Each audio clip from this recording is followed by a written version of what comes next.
Stop playing Wensiel Perez. Stop playing Zach Short. Stop playing Jahmai Jones. Stop. It's insane. These are not Major League Baseball players. The following is a presentation of Hobson Media. Woohoo. All right. What's up? Not really an opening statement guy, but I will open with this statement. I'm fired up to be here. This is Church Pew Sports, where we connect sports to life and faith. Could you repeat that first part? Take a knee.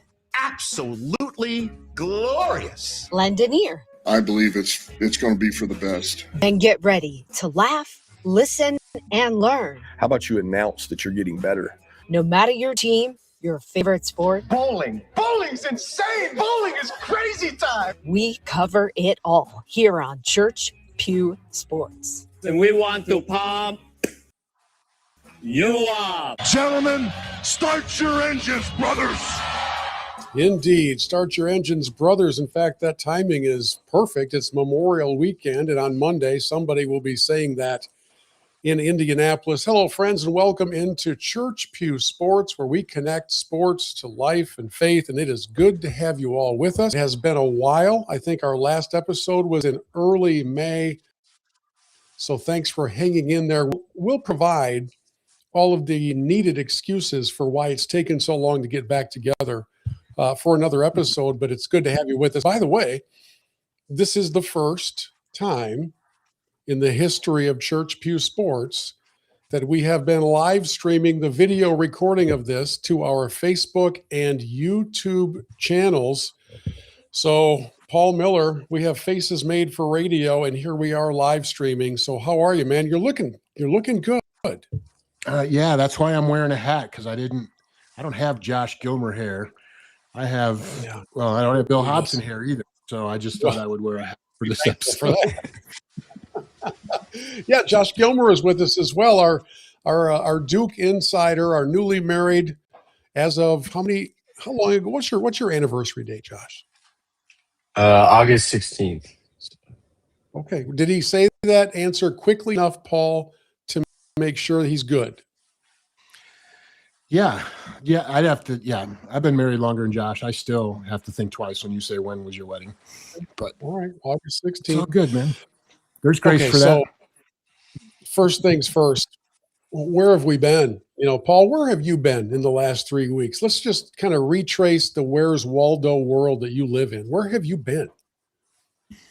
Yeah, I was down in Texas. I was out in Denver, and then I spent a week on the border, in the borderlands between El Paso, Texas, and Juarez, Mexico. Went on a border encounter, border experience with a bunch of my teammates here at the EFCA. And man, it was crazy. I'll have to share with you guys offline all the stuff I learned, the stuff I saw, the stuff I experienced. It was great, but it was hard, and it was challenging and emotional and hopeful and discouraging, all kind of rolled into one. But I was just going to ask you if you came away more encouraged or discouraged by what you saw down there, and it sounds like it was kind of a mix. Here's my resolve after spending a week in the borderlands.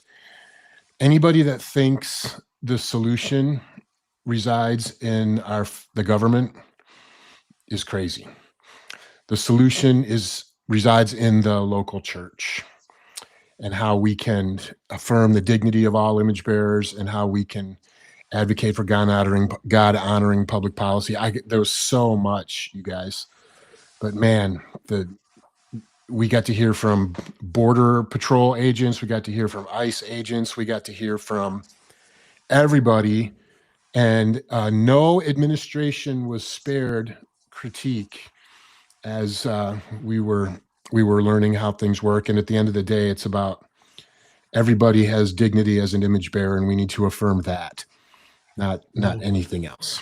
So, man, well, I can't wait to hear the rest of those stories. Meanwhile, Josh, what have you been up to? Because at least at most universities around the country, the semesters have ended, But I don't know if you're ever done with school. You seem to be signing up for things that I don't even understand the title of the courses. So what have you been doing?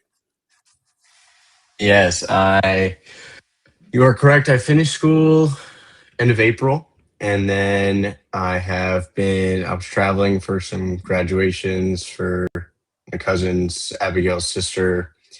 Um, been working on my medical school applications. Those are due in the next coming weeks, this week, next week, that time frame. And then I start at going to the dark side very briefly. I'm starting at UNC for the summer, doing the summer program, so I'll be there. That starts this week, and yeah. Whoa. Wait a second. Duke grad Josh Gilmer is taking courses at UNC this summer. How how do they allow that? And B, how did that come about? Well, I'm doing this 9-week summer program. It's called the Medical Education Development Program.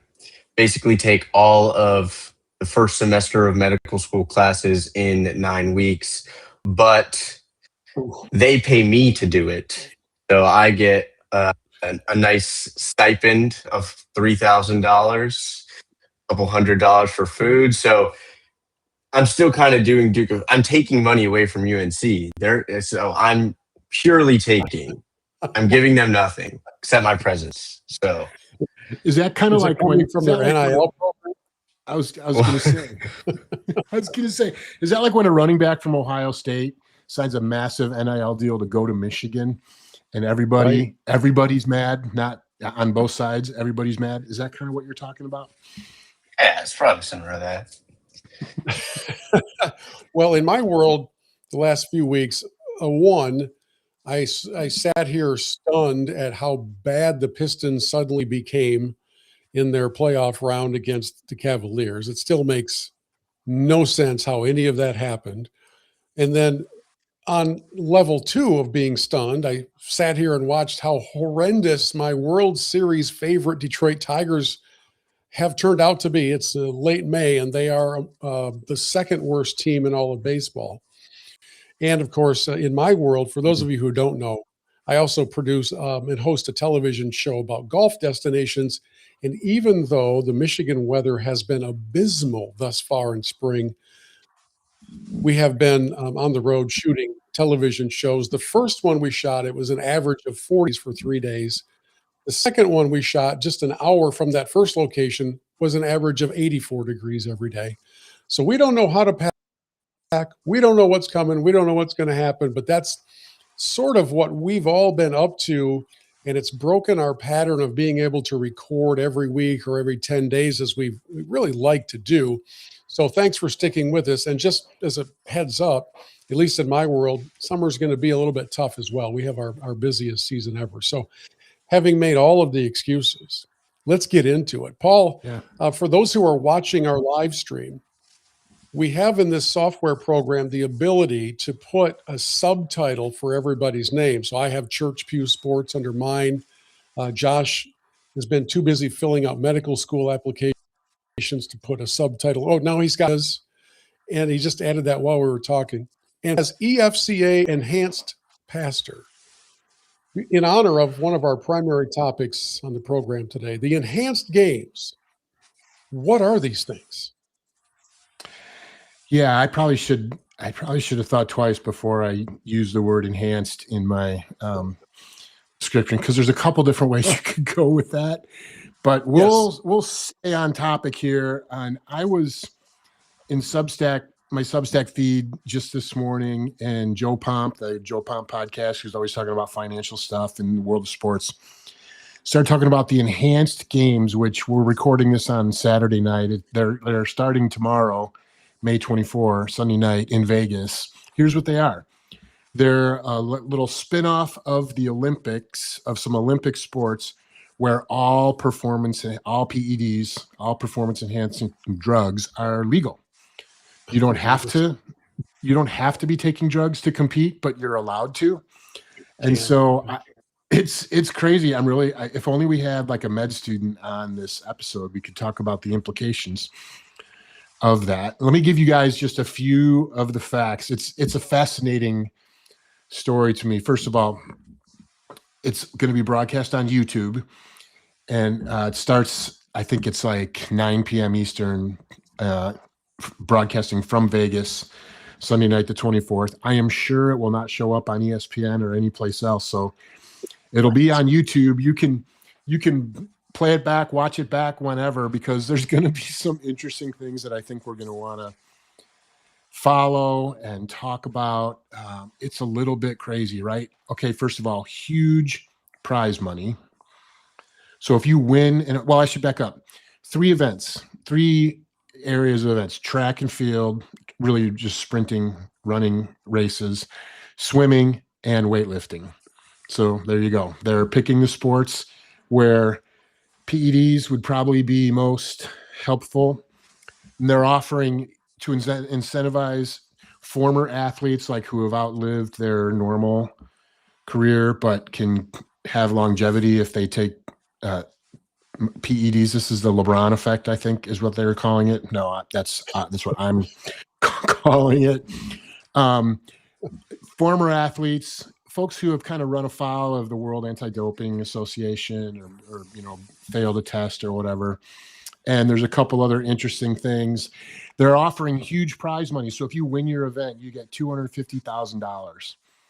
Compared to, like, if you win the world championships in, let's say, the 100 or the whatever, you get 20,000. So the money's a little different. And if you break a world record, or if you set a world record, and we need to talk about whether or not these are really world records, because the athletes will be enhanced, $1 million if you break a world record at the enhanced games, right? 42 athletes are scheduled. I know it gets worse, right? I'm going all the way down the rabbit hole. 42 athletes are scheduled to compete. 36 of the 42 participated in a clinical study prior to kind of map their levels and their drug use and all this other stuff. And 34 of those 36 are actively using PEDs to prepare for the competitions. 91% of them are using testosterone. 62% are on stimulants like Adderall. 50% are on metabolic modulators, whatever those are. Josh can tell us what those are. 41% are taking EPO, which is the red blood cell booster. 30% are on anabolic steroids. It just goes on, and the story goes on and on and on. Okay, so I've got some questions before we throw this over to Josh. First, Yeah, it has to be in Vegas. I mean, it's either, where else is it going to be? So Josh, question number 1 for you is, should we expect to see, if we watch any of this on YouTube, Randy and Michelle Gilmer in the stands somewhere taking over 1, because it's a home game for them. And number 2, while we have long assumed competitors in the normal Olympics are doing something to get an edge, what jump in performance do you expect to see now that the shackles are off and you can do, I guess, whatever you feel like doing to your body? Yes. So to the first question, don't think you will see them there. Maybe you'll see my mom there as a medic in case something goes wrong. That's about the extent of things. Second question, must put on a disclaimer. I am not a medical student. I am a pre-medical student and effectively know nothing. But so yeah, I don't know what we're gonna see. It'll be interesting to see, but I don't know what's gonna happen. So yeah, okay. So I was watching a little bit of there's a whole bunch of videos out on YouTube already, kind of from different athletes that are competing and stuff. A couple of them are pretty interesting. Fred Curley, who's a sprinter, US guy.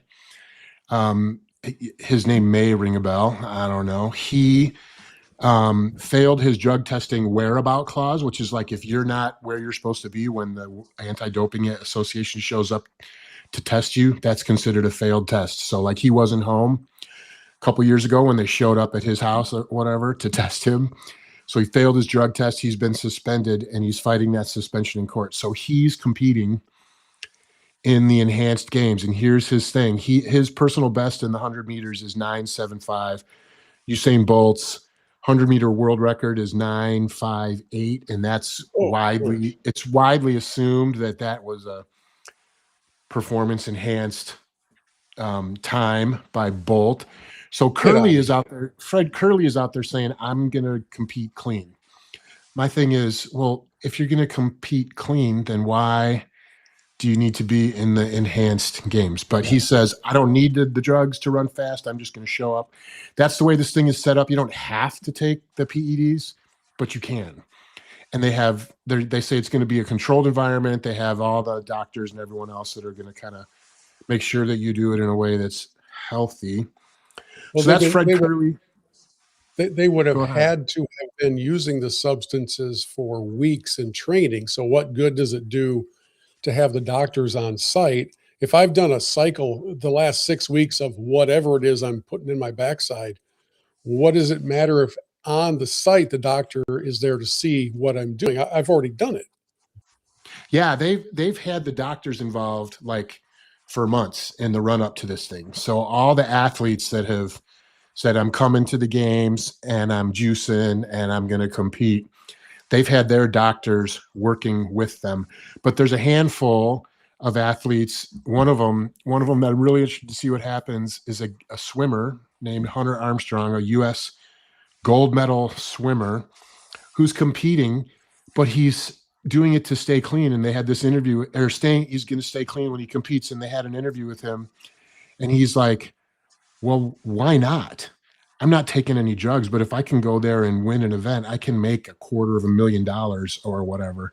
And he's a U.S. Olympic gold medalist. So that'll be interesting to see some of these athletes who aren't on the drugs. Is their performance going to be significantly different from those who are? And then my favorite athlete that's going to be there, there's several guys from, like, you guys seen the World's Strongest Man competition on ESPN or whatever.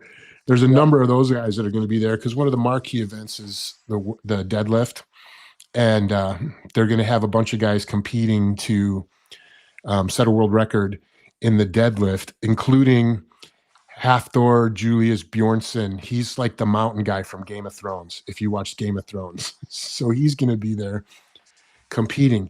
I actually think it'll be pretty entertaining. I'm not sure if I'll waste time watching the events like tomorrow or live, but I'm going to find the videos on YouTube if anybody sets a world record or if anybody breaks a world record, just to see what happens.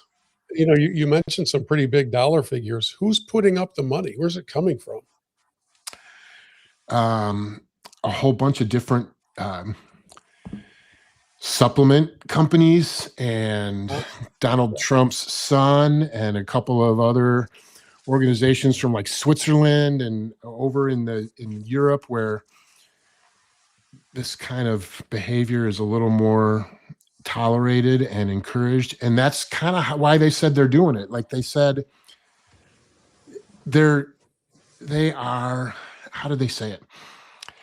Let me find what it said right here. Science and enhancement are part of human progress. So these companies are hoping that people will see this and say, oh, there's nothing wrong with taking these drugs, and it will boost business for them. So they're putting up millions of dollars in prize money for these games. It's just fascinating. Yeah, so the company's worst case scenario would be that the guys who proclaim they're going to compete clean still go on to win. Right. I mean, you would, I guess, if you're trying to get the most bang for your advertising buck, you would think, oh no, the guys that we are supplementing or whatever, they would be the ones who win. My favorite thing to see would be if a swimmer admits to doing whatever it is they have to do. And I think in swimming, and Josh, you being a full-fledged, fully licensed doctor, as you said a few moments ago, I think in swimming, the most benefit you would get from some of these PEDs is in lung capacity and in muscle recovery. I think I've heard that described before, because there used to be, well, there still is, scandalous and obvious cheating amongst the German women in swimming, and they would show up looking like basically like male bodybuilders. And they would talk about how it's not the muscle mass that's the benefit, although that doesn't hurt, but it was also the recovery time and the oxygen flow or something like that. So, Josh, of the three disciplines that Paul mentioned, which was weightlifting, swimming, and track and field, which one do you think would gain the biggest benefit from plowing it full speed ahead into various performance enhancing substances? I do agree with your statement that it's not just the muscle mass, but I do still think that it probably would be the weightlifting because it has the muscle mass advantage on top of all the other things. I am very much against the the more you kept telling the story, the more I was against this whole thing. But initially, I was thinking about Lance Armstrong because Yeah. even though Lance Armstrong has all that controversy, I've always been of the camp that, like, yes, he was cheating, but everyone was cheating, so he's still the best. And so there's a little bit of that kind of comes into this. So, yeah, I don't know. Well, Yeah, the it's Lance interesting. issue is largely connected to him denying it all, right? I mean, Right. in him not only denying it, but being rudely adamant about it. Kind of the "how dare you" suggest, and then of course it all turned out to be the case. And Paul, Yeah. one of the other subject or sub headlines to all of this is the role of disruptive sports leagues in general. You know, this is intended to disrupt. This is intended to get the attention of the sports fan during summer, when after Memorial Day, most people, unless their baseball teams are good, people are largely checked out for a while. So disruptive sports leagues, do you think that this thing has legs and catches on? No. Well, I don't know. I guess if somebody goes out and runs a faster 100-meter dash than Usain Bolt, okay, there's going to be some intrigue around that, but I don't think it's got staying power. I think it's a little bit of a novelty. But you're right. The disruptive sports league thing was when I was watching one of the videos that I watched this morning. That was one of the organizers of the enhanced games said, why do we think that all disruptive sports leagues are bad? Why do we immediately assume that's a bad thing? So what did I do? I went to ChatGPT and I said, tell me what all the disruptive sports leagues are. And ChatGPT gave me a little list, and the enhanced games was at the top. And Live Golf and the golf league thing that Tiger did, whatever, was on the list. And so I kind of want to fire through these and ask you guys if you think they've been good or bad for the sport, right? Okay. So we can just leave the enhanced games over here and let's go to Live Golf and is it the golf league, the simulator thing, TGL. the Tiger TGL, TGL? yeah. Have those things been good or bad for golf overall? Loaded question. I guess you have to say they've been good for golf if you don't care about tradition, which I guess is the purpose of a disruptive league, right? It's to establish something new. Live has collapsed, but we knew that was going to happen when it started. But it generated conversation about the game in general. So I guess if you're looking at, there's no bad publicity, then it was good for golf. Josh, you may feel otherwise, but I'm not a fan of Live Golf. I'm glad it's going away. TGL is goofy, but in the wintertime, it's an okay watch to have on the TV. Yeah, I agree. I'm not a big golf person, but as far as the TGL goes, I think it's good just to like supplement, but not anything more than that. Okay, Josh, you get to lead out on the next one. What about the UFL, like the merger football league of the XFL and the USFL that rolls in the summer, and it's kind of billed as this alternative league for guys who didn't make it right to the NFL and they're trying to find their way back, and they give you unprecedented sideline access, and there's all these kind of cool features of the broadcast. Are you a fan? Is it good for the sport overall? What do you think? I'm not a fan in the sense that I don't watch it, but I am a fan in the sense that it exists. Football doesn't really have, a minor league like hockey, baseball, and basketball all do. So I think that is kind of nice for the players, give them an opportunity to play, kind of get some exposure, that sort of thing. Everybody loves football. You can only play it so long. I think there's no harm. Yeah, I would agree. This one, Bill, goes to you, and I chuckle as I ask. the big three half court basketball thing that the men did, and then I don't know if you even saw the unrivaled women's 3v3 thing that went on during the WNBA off season this past year. Any interest? Is there any staying power? Are those things good for the sport of basketball? By the way, I was going to tell you in the football realm that there is a new Saginaw-based indoor football team. I can't even remember the name of it.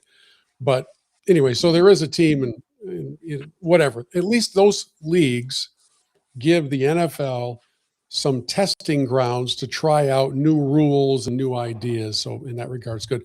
In the basketball realm, no, this is useless. The big three is populated by guys who are, they were stars, and playing half court 3-on-3 is probably, their best option given that they've advanced in years. But no, nobody's watching it. Nobody wants to televise it. And I'm sorry, you all can boycott me if you need to, but the women's thing is no, it's not going to work. Jeff, It's not going to work. It's kind of like going to the Y. The WNBA, they have plummeted off the face of the ratings planet after Caitlin got hurt. She's now back, and as she comes back, they're trying to hurt her again. So go figure. By the way, we have a live chat going during this live stream. John Fitzsimmons says, "Good evening, everyone. Happy Memorial Day weekend to you all." Jennifer Sutherland says, "Progress." I don't know what that's referring to, but I just wanted you guys to know we have live chat going during this, and at least 2 people are with us during this. So we're just setting all kinds of records. That's talk about disruptive sports. Yeah, that's awesome. Like the 3v3 basketball leagues, in my opinion, are like going to the Y, and you go, "Oh, there's some guys here that can ball a little bit. I'm going to stand and watch for 30 seconds." That's kind of what it feels like to me. And then the last one on my list of disruptive sports leagues, I think we can all at least smile about this one. Did you guys know that the Savannah Bananas, it's a league now? And there's it's called the Banana Ball Championship League, the BBCL, and it's going great guns. So talk about a disruptive sports league that I think we would all say is good for the sport unequivocally. Would you guys agree? I would, for sure. And we had the owner, Jesse Cole, on this podcast in our first year before they exploded like they are now. And you remember, Paul, he came on in his yellow tux like he wears all the time. Could not have been more gracious with his time. And to see them go as global as they have, where they are not just selling out, they have a ticket wait list in the millions. And they're filling major league stadiums, football stadiums. It's wild. Josh, have you been to a Savannah Bananas game, or is that something you'd like to go to? Yeah, my family went to a Party Animals game, their rival team when they were in Vegas. It was great, good time. I think it was fun. I do think baseball is not the most popular sport with the younger crowd, and I think that this is fun, but I also don't think I think it's so fun that it's not going to attract people to baseball because they're going to say, "Oh, this is a lot more entertaining. Baseball's slow." So I do think it could have some downside there. Yeah. Fitzsimmons wants to go to a Bananas game too. He just chatted into that thought with us. So I'd love to go. And in fact, given how poorly the Tigers are playing right now, I might rather go to a Bananas game. Let's switch it up. We've got some news that has broken since our last episode in the world of the college football. And I think it's news that we all saw coming, although I didn't think they were going to go to 24 teams right away. That's happened. So now basically, if you're warm and breathing and have a winning record, you're in the playoffs. Everybody else gets a participation ribbon. All of the minor bowl games, like what used to happen at Ford Field, that's already gone. And I would think that more of the smaller bowl games probably go by the wayside. Paul, I know the answer is money. It always is. How did we get to 24 teams just like that so stinking quickly? Yeah, unless that headline broke today, I don't think it's a done deal. But like the SEC is having their media days next week, and it's the top topic of conversation, because what has happened is the ACC, the Big 12, Notre Dame, the College Football Coaches Association have all lined up behind the Big 10 and said, we want 24 teams. And so unless my information is wrong, the Big 10 and the SEC have to agree to go to change anything. So if the SEC digs their heels in and says, no, we're not going to do this, and I think it stays at 12, at least for another year, unless something broke today or yesterday, because I was reading about this a couple of days ago. I thought it was done already. So obviously I kind of jumped the gun on it to be official. Yeah, everyone's saying that it's probably going to be, because like 6 months ago, the SEC was saying stay at 12 or go to 16 teams. And the Big 10 was Tony Petitti was saying 24. And everyone was kind of saying 24 is too many. Well, now everybody except the SEC has said, yeah, we can do 24. In fact, it was really interesting. They were talking to Ryan Day about it on the On3 podcast. And he was like, I don't think it's really a good thing for the blue blood programs that are always going to make the playoff anyways, but it's probably best for the Big 10 and probably best for the sport overall. And you could tell he was kind of hedging his bets because he needed to take the party line or whatever. But I don't think it helps programs like Ohio State or Michigan or maybe Oregon in the Big 10, who are always going to be in the top 12 or at least be competitive in that sense. Essentially what's going on is go to 24 teams, eliminate all the conference championship games so you can end the season by mid-January. So essentially we're trading 11 conference championship games for 8 first-round playoff games that can be played on a home field of one of the higher seed. The money is a thing because it's like 250 million, for it gets lost when the conference championship games don't get played. So where's all that money going to come from? But there's a lot of momentum for the expansion to 24. Here's what's interesting, you guys. I found these stats and they're fascinating to me. The CFP's been around since 2014 when it was 4 teams, like 12. So we have 12 years of history now. If we had had a 24 team playoff for all 12 of those years, 80 different schools would have made it at least once into the CFP, right? On the surface, that feels like a good thing, but then it's like, do we really need San Jose State and Tulsa and UNLV in the playoffs? The Big 10 benefits more at 24 than the SEC because the perception is that the Big 10 is not as deep. So if you were to expand just to 16, more of those teams would be SEC teams. But when you push it out to 24, the Big 10 benefits more. Like here's the numbers, right? 12 years of CFP, if it had been 24 teams every time, Ohio State would have been in all 12. Oregon and Michigan would have been in the CFP 8 of the last 12 years. I feel like that's a good thing. Penn State, who I think has been to the CFP once, would have been in 7 times. And then you get like Iowa, Northwestern, Wisconsin, and Michigan State are even finishing ranked in the top 24, right? So they would be in the CFP 3 or 4 times a piece over the last 12 years. No. So on that level, that's an argument that it's good. More fan bases have meaningful games, but you're giving up your conference championship, and that, you can debate whether or not the Big 10 title game makes the game between Michigan and Ohio State mean less or more. I mean, you could probably argue it both ways, I think. But that's kind of the essence of where we're at right now. So next week, the SEC gets to talk about it. So I'm all for the elimination of the conference championship games. I think those are just the guys don't need this many intense competitive moments, but they're going to pick up more of them, I guess, in the playoffs. Josh is a Dookie and somebody that may actually have, I don't know. I do not say this to disparage Duke's football program because it's been pretty decent, but opening it up to 24 could bring the Blue Devils into more postseason football, whereas 16 may not. Not the right way, but your thoughts, Yeah. Josh, as somebody down there in Tobacco Road. Frankly, I don't really care. It sounds like a participation trophy if there's 24 teams and Duke makes it in. I would rather them get in and on their own merit and have a chance. So there's that. I'm sure the Ohio State fans probably, like it because that's how you can lose to Michigan and still win a national championship. You just make the playoff big and nothing actually matters. So there's that too.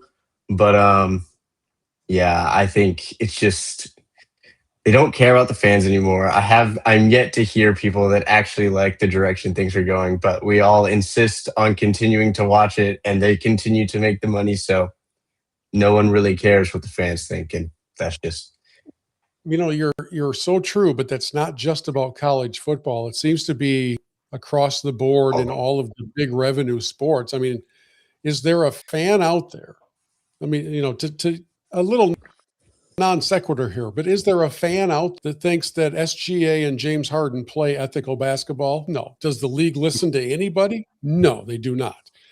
So we talked about enhanced games a couple of minutes ago. Now we're talking about enhanced playoffs. We have a chat from Mark Burks. He says every time they expand the field, the Buckeyes win.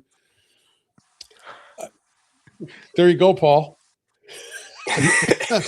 Mark, thank you, Mark.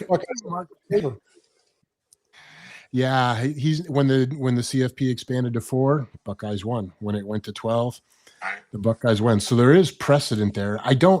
It's really a worthwhile interview to listen to Ryan Day talk about it because you can tell he's kind of like, yeah, it doesn't help Ohio State at all. Like I said, I don't think it helps. It doesn't help teams who are going to get to, like Ohio State's going to get to the weekend after Thanksgiving and they're going to be playing Michigan. It's the most important regular season game that they have. And now are they going to be resting guys because they've already comfortably qualified and maybe they already know what their seed is going to be?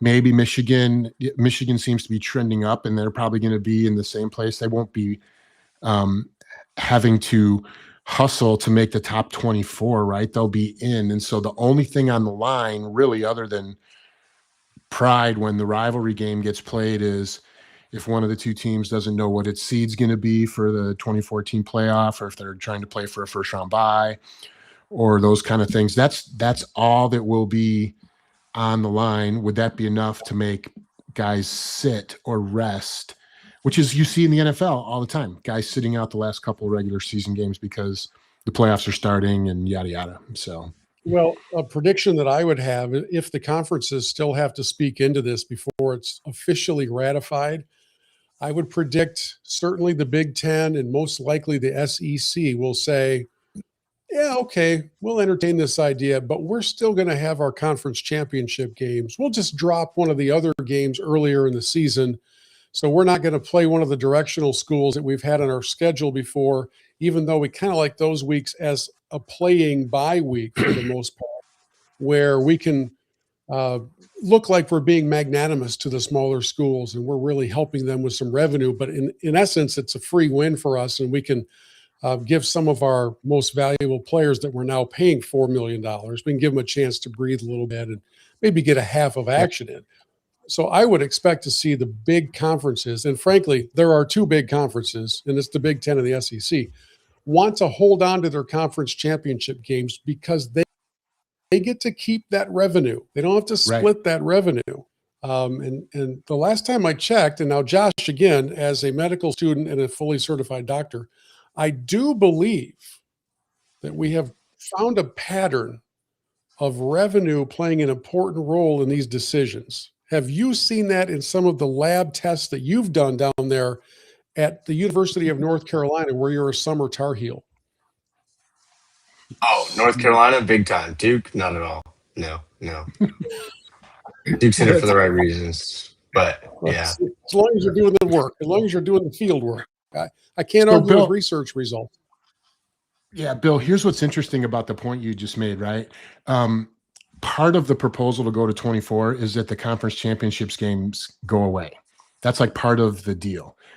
So one of the reasons the SEC is saying let's go to 16 is because they feel like from a scheduling standpoint, they can still have their conference championship game, which for the SEC is big money and a marquee matchup typically. The Big Ten, it hasn't always been that. It's not always a great game, and it doesn't make near the revenue that the SEC has historically. So with the SEC going to 9, they just went from 8 to 9 regular season games. So we're going to see less of the cupcakes, I think, anyways. But that's part of why I think the SEC is stumping for a 16-team CFP, is because they can still shoehorn in their conference championship game, which makes them a ton of money. And like you said, they get to keep it all. So yeah, money makes the sports go around. Josh? If they go to this 2014, I know that I'd seen this in the past. I don't know if this is still being discussed, but like having, 8 automatic bids for Big Ten, SEC sort of like that also is just, absurd.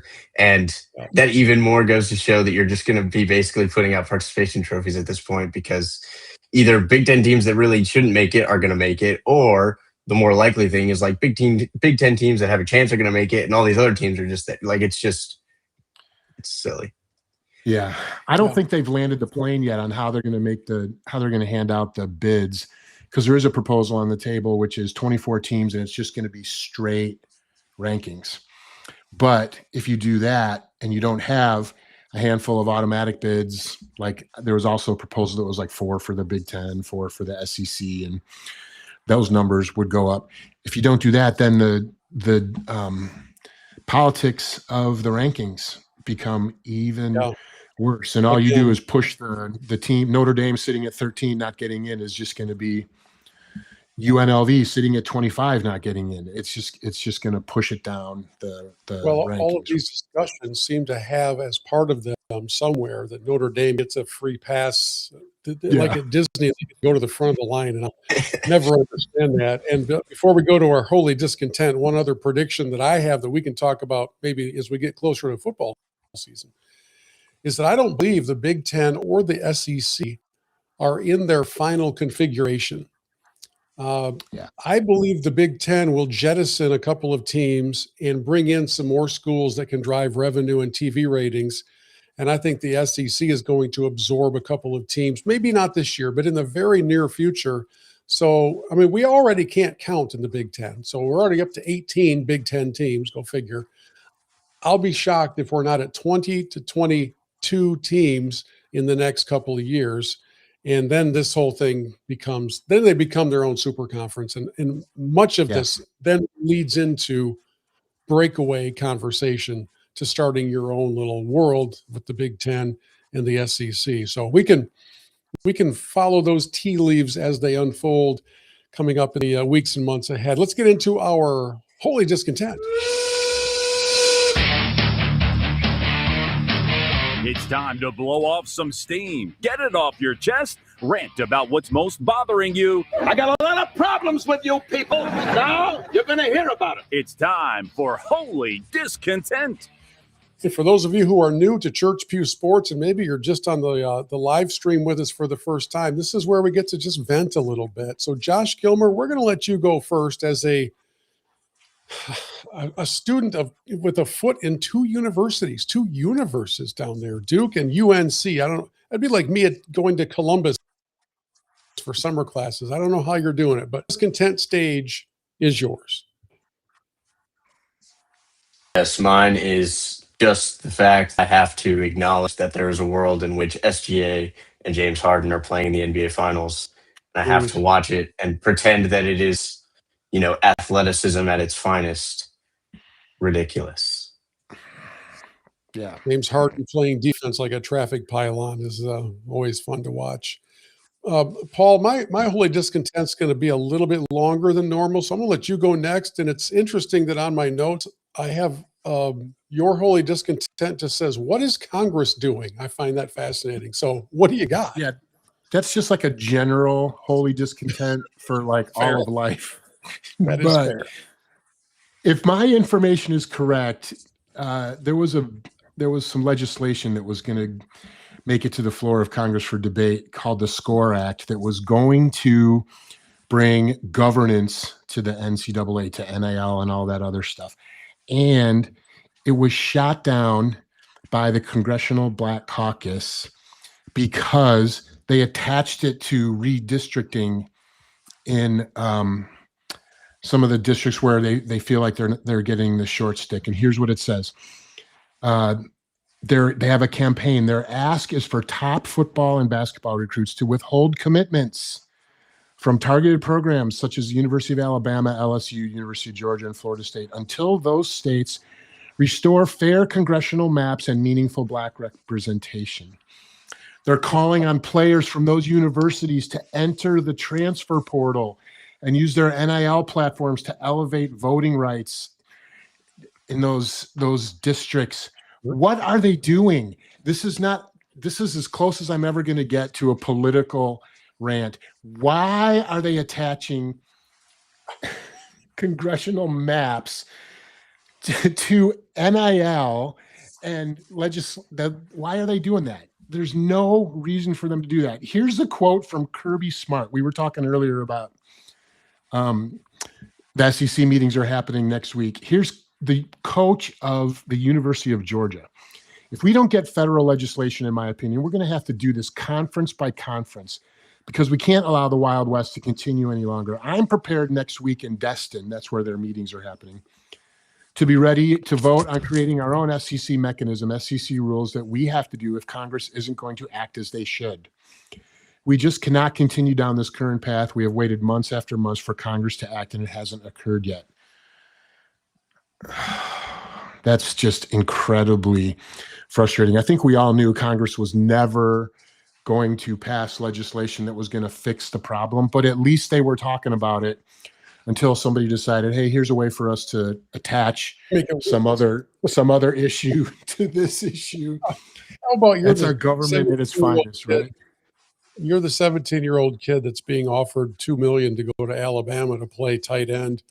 And there's a congressperson you've never met or heard of or certainly voted for who's now encouraging you to not go there, but to somehow still use your NIL leverage in a political realm. That's gonna work pretty well. Wow. Yeah. Okay. My holy discontent. The Tigers are absolutely terrible. They're horrendous. They're clueless. They are very injured. So I have to issue that caveat.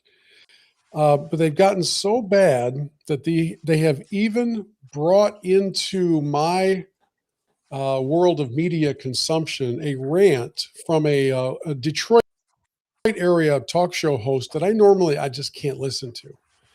Valenti, he's on 97.1 The Ticket, but his Tigers rant is right on target. Stop playing Wenzel Perez. Stop playing Zach Short. Stop playing Jemai Jones. Stop. It's insane.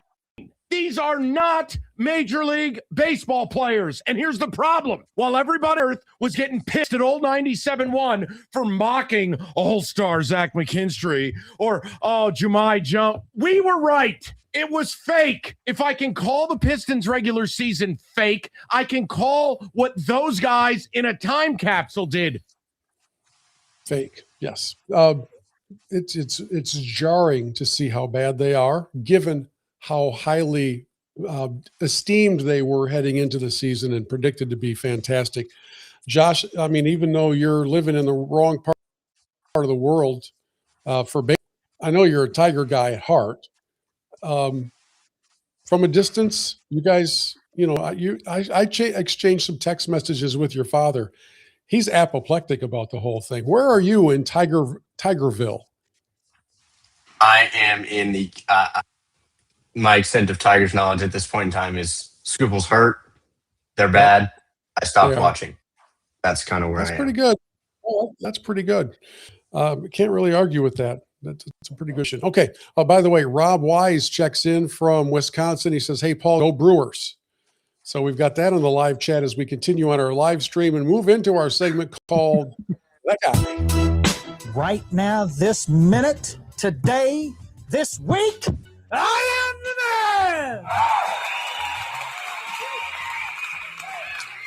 man! And this is the segment where we give a shout out or a tip of the cap to somebody who's doing something the right way, something we kind of like to see. Paul, why don't you lead us off? Yeah, so my that guy this week is in honor of Rob Wisey, because I didn't know he was on the chat. Rob, it's good to hear from you. Rob's one of those guys who often shares random quotes that you don't have any idea how he pulled them out, and they just make you smile. So I think we have a little soundbite from Josh Hart after game 1 of their series against the Cavs. He was being left open consistently, and in game 1 he missed all of his threes, and in game 2 he made some of them. And they asked him in the post-game presser what he thinks of analytics, which is what was driving the issue, or driving the Cavs to leave him open at the three-point line. And Karl Anthony Towns was sitting with him in the presser, and the interaction between the two of them is just classic. I just love it. At a certain point, they're a lamppost to a drunk person. You can lean on them, but it won't get you home. So at a certain point, you got to have a good feel for the game. I'm not going to lie. That was Gerald Wright, his quote, man. So shout out Jay Wright. Wait, hold up. No, we're not moving on from that.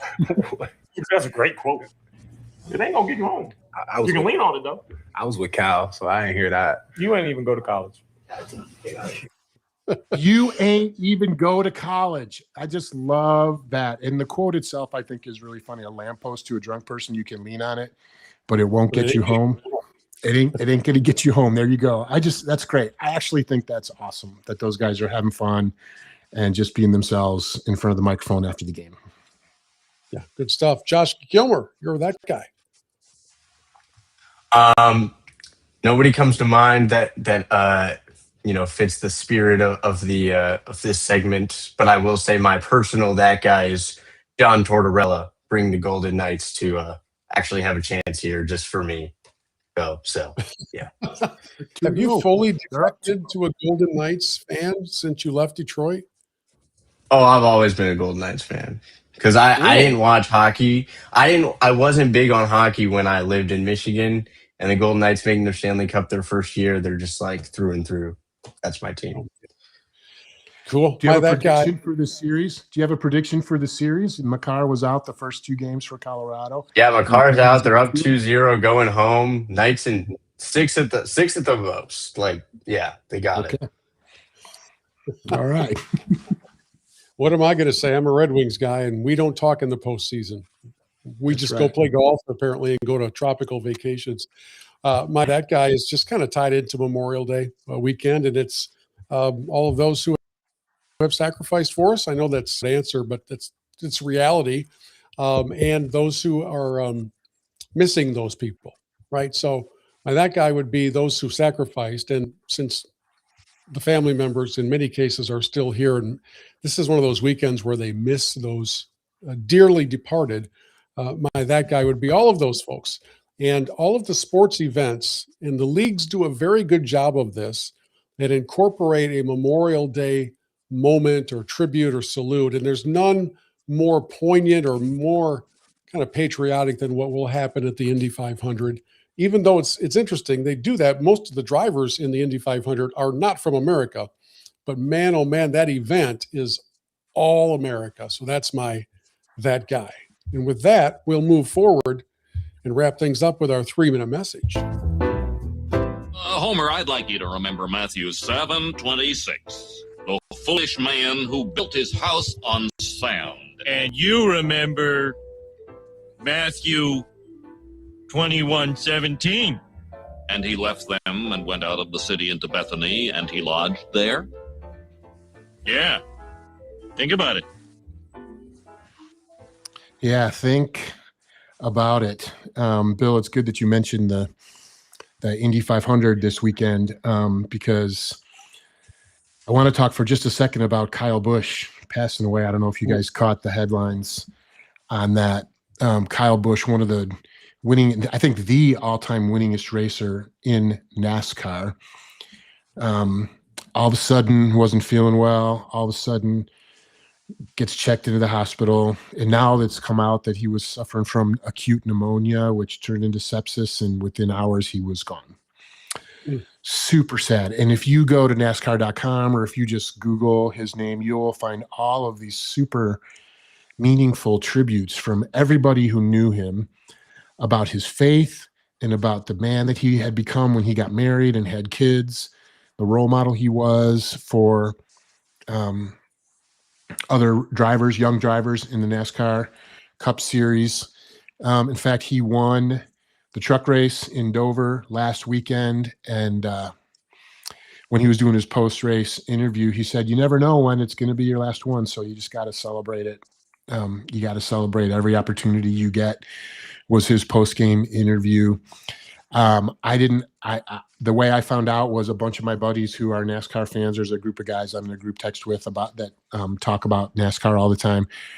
And just the comments and the reactions that those guys were sharing as this news broke, kind of sobering and a good reminder to all of us that we should take advantage of the days that we have. And the verse that comes to mind for me is Psalm 90, verse 12.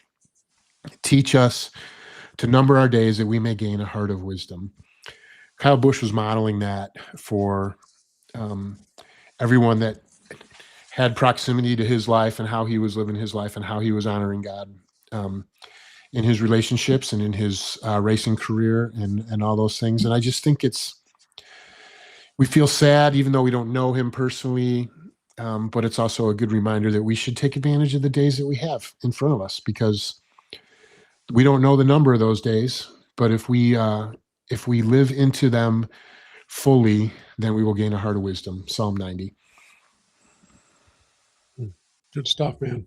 Just took everybody by just complete shock. And yeah, I heard one person say that guy could get in any vehicle presented to him and he was going to win that race. So it wasn't just like a one car, one league kind of just a driver, just a racer. But also they would always follow that up with what a incredibly kind man that he was. So yeah, teach us to number our days that we may gain a heart of wisdom. Really good stuff. We appreciate you all joining us here on Church Pew Sports. Josh Gilmer, again, thanks for taking some time in between filling out med school applications and performing surgeries. I think you do that. I don't know which comes first, but good to see you.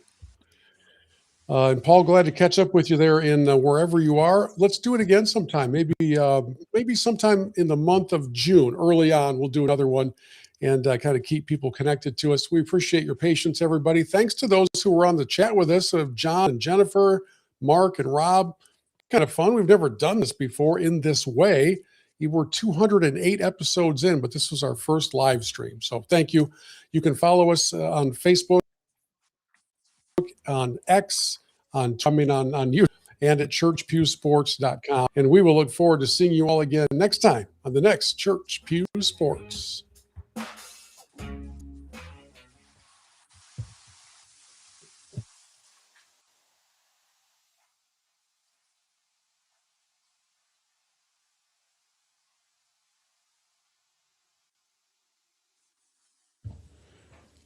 All right.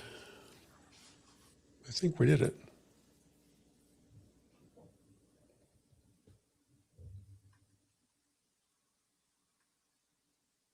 My other holy discontent that I forgot was the Golden Knights losing a second round draft pick for not talking to the media.